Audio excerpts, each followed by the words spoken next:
I was naive when the Soviet Union fell. I really thought, now Americans will wake up because everyone can see communism fails.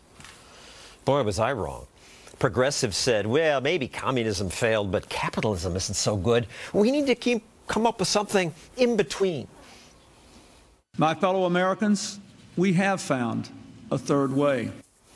I suppose you could say his third way is what we have today. Capitalism is allowed, but it's smothered in government. A doctor can run his own practice, but Obamacare sets the rules. Banks can invest in things, but they better obey every word in Dodd-Frank. Václav Klaus, who became Prime Minister of the Czech Republic after the Soviet Empire fell, said, the third way, it's the fastest route to the third world. I think he was wrong.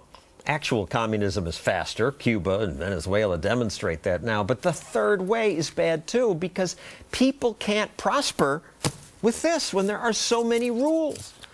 Politicians say these rules make life fairer, but years of consumer reporting taught me that life is fairest when people are free to make our own decisions. I had already figured that out by the time ABC sent me to Russia. Part of the problem is the way decisions are made here. Let's contrast it with the way things work in the U.S. In a capitalist society, the people have the major say as to what gets produced, because, in a way, we vote with our dollars. If we like a product, we'll buy more of it. The manufacturers will quickly make more of it because they want to make money. And the only way to make money is to give the public what it wants.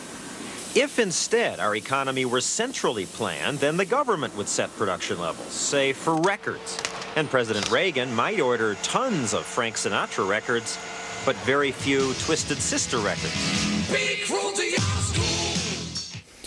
And hence you had long lines and shortages in the Soviet Union.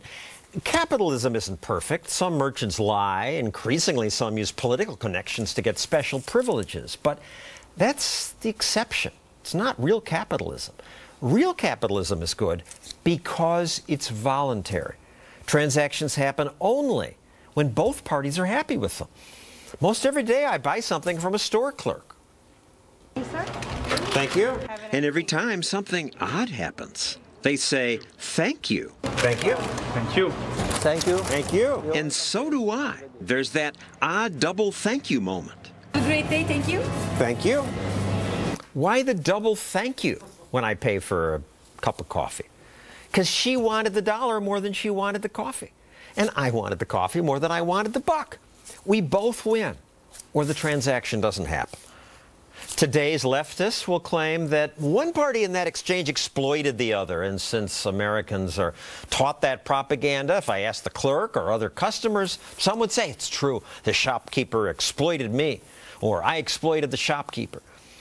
But I think the automatic thank you moment tells the truth.